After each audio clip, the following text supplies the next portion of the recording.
Hello, ladies and gentlemen, I am the Victorian Cowboy, and welcome to the Blood of Elves book club. Blood of Elves is written by Andrzej Sapkowski. He's a Polish author. We're discussing the first part of Chapter 6 today. Now, the reason we're only discussing the first part, as much as I would like to read through it, I found myself struggling a little bit with this chapter. And I equate it to back when I was in middle school, trying to read through The Lord of the Rings for the first time. And in the Fellowship of the Ring, there's a chapter called The Council of Elrond. And I found that to be one of the hardest chapters to read because it wasn't as engaging. And the first part of Chapter 6 is similar in the sense of we get a bunch of characters who we may have heard about but haven't seen yet. So we've got a bunch of kings and the royalty and the nobility, and they're gathered at this secret meeting to discuss politics. And while the politics in the Blood of Elves is something I'm really interested in, I much prefer seeing it come from the common folk discussing what's going on, rather than the royalty talking back and forth. For some reason, it just wasn't as engaging for me. So we're just talking about that meeting between the royalty. And there's a lot that happens in it. Some of it that gets mentioned, though, I feel like Sapkowski does a better job, like with Geralt on the raft in, what was that, Chapter 5? Yes, Chapter 5, the beginning of Chapter 5, where he's talking with the professor, and the professor brings up the trade war that's going on, and how Nilfgaard is encroaching, and things like that. And I feel that was a much more subtle way to discuss the different elements going on. And then when we get to this chapter, Chapter 6, and you have, the royalty there discussing what they're going to do is this loose confederation of different city-states. And they're talking about how they need to do something about Nilfgaard, but Nilfgaard won't make it past the river, and all of this plotting. It just kind of drug on for me. With the key feature being them deciding that Ciri needs to die because they all want Sintra, and if they're going to stage this faux attack on their people, or bait out an attack from Nilfgaard, to then have their armies march across the river and take Sintra back, to prove their dominance as Meve, the lone woman of the council, was suggesting, because they can't wage an offensive war, but they need to do something that makes Nilfgaard reminded that they're the ones with the power, that these city-states beat them once and they'll come and take back what was taken from them. I feel it's problematic, though we do find out that they realize there are a lot of people looking for the Lion Cub of Sintra. And they want the Sintran immigrants, the refugees, to fight on their side. So they have to do something with this. Though now Ciri has a bunch more hired killers coming after her, which is going to prove challenging for Geralt. I did think it was interesting to see some of the conflicts between these leaders, because none of them technically have more sway than any others, to a point, because they're each heading their own little section of their community. Though there's some disarray in which they don't trust each other not to try and take over more and more land and create their own mini empire. I believe it was them believing Folstedt was trying to do that, with how he had taken Sodden after the battle, and how he'd taken one of the other small communities, and how he wants to take Sintra too, though ultimately they decide to make it a protectorate if they manage to take it back.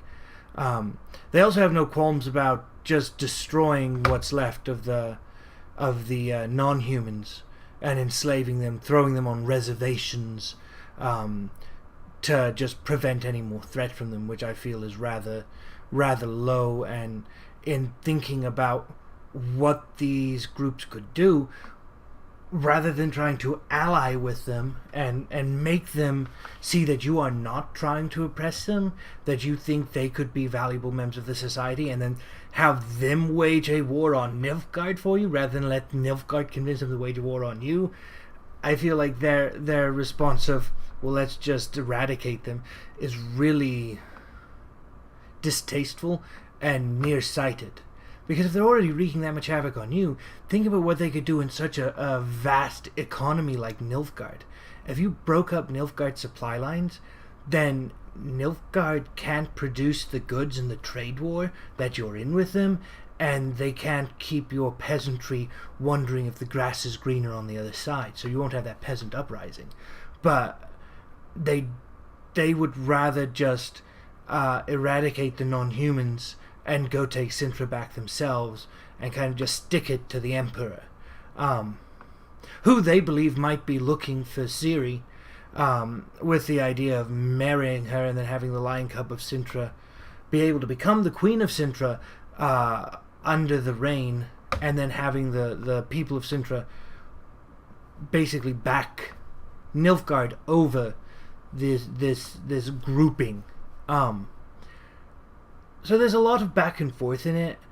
And while I think it's really interesting that they give a deferred place of power to the female companion who thinks differently than the rest of them, and they acknowledge it, I feel there's definitely some nearsightedness on behalf of their strategy and trying to bait this war into starting again, rather than trying to maintain the peace. And they recognize that the wizards and the council, the chapter of magicians, is not going to be pleased with another war, especially not if they end up being the aggressors after so many sacrifice themselves to push back Nilfgaard.